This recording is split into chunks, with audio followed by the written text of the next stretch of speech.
Hello guys, this is Vaigiraj here, and now I am going to get discuss about the Wheatstone Bridge. So this is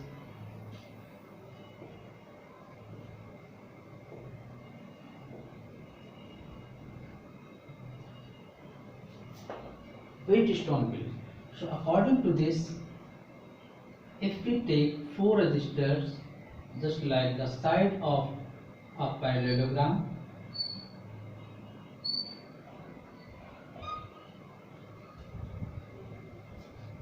okay, these are the four resistors E, Q, R and S, in which one diagonal attached through any battery and another attached to the galvanometer. Okay, then at the zero deflection, the ratio of any two consecutive resistors,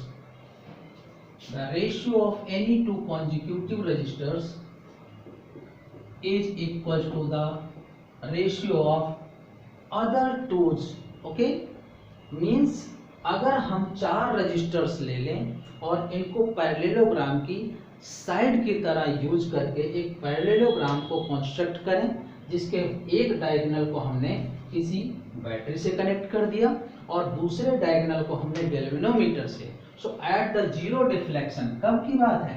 at the zero deflection, जब इस galvanometer में zero deflection पर हो, ये galvanometer zero deflection पर हो, तो कोई भी दो लगातार जुड़े हुए रजिस्टर्स, जैसे P से Q लगातार जुड़ा हुआ है या P से R भी लगातार जुड़ा हुआ है, तो पहले हम इसको देख लें। इससे लगातार जुड़ा हुआ ये है और इससे लगातार जुड़ा हुआ ये है, तो कोई भी लगातार जुड़े हुए दो रजिस्टर का रेशियो अदर जो टू हैं लगातार जुड़े हुए उनके रेशियो के इक्वल होता है। So according to this, right down, whenever four resistors which are used as like the sides of parallelogram, in which one diagonal attached through the battery and another through a galvanometer.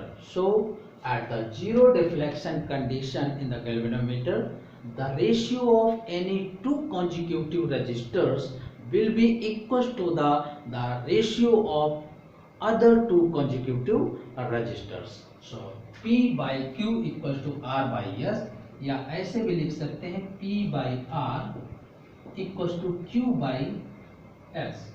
Okay, ये हमें prove करके लाना है. So using the KCL, Kirchhoff's voltage rule, okay, Kirchhoff voltage rule. So according to this voltage और current rule use करें, तो यहाँ से अगर I करंट फ्लो हुआ तो यहाँ पर ये ब्रेक हो जाएगी, तो P में है तो लेट कर लेते हैं IP, R में है तो IR. ये कॉम्बिनेशन सीरीज में है तो यहाँ पर IQ करंट जाएगा और यहाँ पर IS, और ये जीरो डिफ्लेक्शन पर यहाँ जीरो डिफ्लेक्शन शो कर रहा है, इसलिए no current will flow in this galvanometer. यानी यहाँ पर जो भी रजिस्टर अटैच्ड है उसको हम ऐसे क्रॉस करके दिखाएंगे कि वहां पर कोई करंट का फ्लो नहीं हो रहा. तो चेक करते हैं लूप सिस्टम से. So let me consider here four resistors P, Q, R, S which are attached in the form of sides of parallelogram, okay, and in which one diagonal like AC attached to the battery whose potential is V, and another diagonal like BD which attached to the galvanometer, and here I current flowing through this battery which splits into two parts, IP and IR in the resistors P and R, and in the Q and S, that is equals to IQ and IS, because current is same in the series. So IP equals to IQ and IR equals to IS. At the zero deflection, here no any current will flow. So loop first, this is the first loop and this is the second loop. So in the loop 1,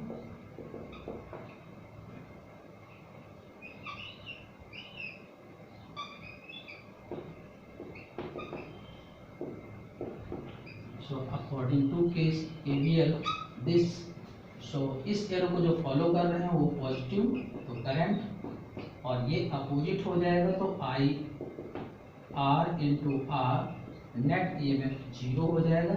so I P into P equal to I R into R, first equation. Clear? जैसा हमने KVL में discuss किया था कि इसके बाहर हमने एक एक्सटर्नल सर्किट ऐसे ड्रॉ कर दिया और एक एरो लगा दिया क्लॉकवाइज या एंटी क्लॉकवाइज। अगर हम क्लॉकवाइज यूज करते हैं तो सारे लूप में भी क्लॉकवाइज ही यूज करेंगे, और अगर एंटी क्लॉकवाइज यूज करते हैं तो सारे लूप में एंटी क्लॉकवाइज यूज करेंगे। According to this I P into P इस एरो को फॉलो कर रहा है, पॉजिटिव, ये आए ऐसे गए, ये अपोजिट है इसके इसलिए निगेटिव। ओके, अब हमने लूप सेकंड यूज किया, लूप 2, और ये हो जाएगा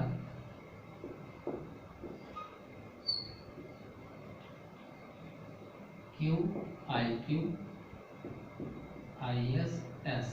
सो वही क्लॉकवाइज ऐसे arrow,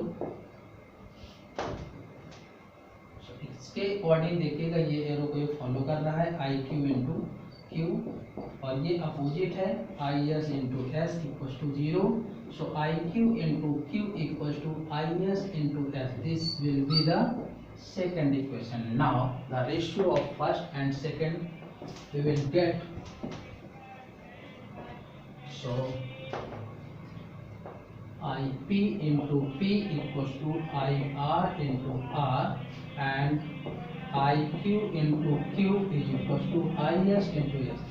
IP and IQ are same current series, IR and IS are same, so due to this it will be equals to P by Q equals to R by S. अगर हम R और Q को interchange कर दें तो ऐसा हो जाएगा।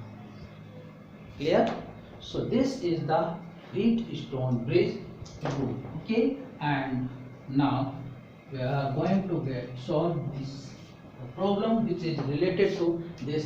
जस्ट लाइक हम इसमें कैसे करंट की वैल्यू सॉल्व करेंगे, जैसे ये है,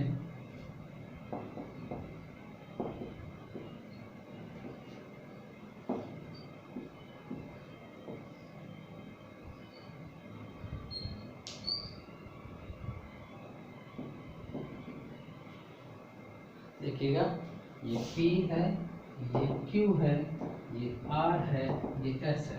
तो सबसे पहले हम ये चेक करेंगे P बाई Q की वैल्यू इस तरीके से ये होगा,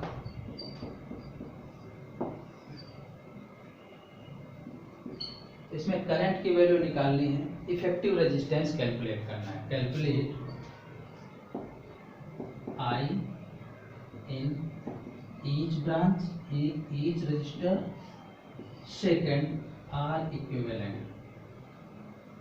देखिएगा P बाई क्यू है 4/12 1/3, R बाई एस है 6/18 1/3। जब now P by Q equal to R by S equal to 1/3, then 20 ohm will not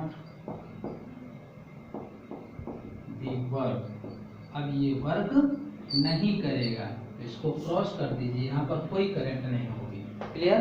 अब हम चेक करते हैं, देखिए ये दोनों सीरीज में हो जाएंगे, ये दोनों सीरीज में हो जाएंगे, तो P सीरीज Q, तो इससे जो इफेक्टिव आएगा वो मान लेते हैं R डैश, और इसी तरीके से R सीरीज S है तो इससे जो इफेक्टिव आएगा R डबल डैश आ जाएगा। तो R डैश की वैल्यू आएगी 4 + 12 16 ओम, और R डबल डैश आ जाएगा 6 + 18 24 ओम, और ये दोनों किस में हो जाएंगे, पैरेलल में। ओके, सो R इफेक्टिव आ जाएगा R dash R double dash upon R dash plus R double dash, so 16 × 24 upon 16 + 24 40। Okay, so R equivalent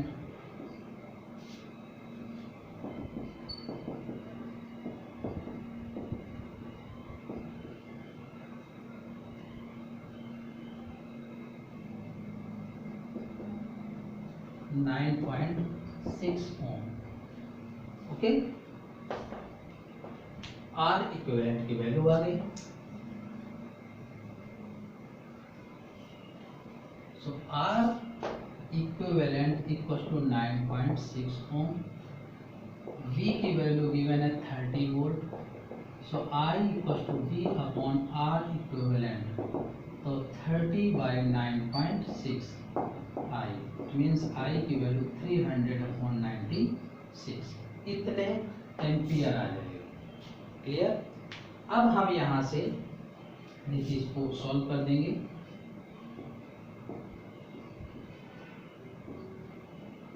I की वैल्यू ये, इसको और सिंप्लीफाई हो जाएगा, 25/8 एम्पियर आ जाएगा। So this current will B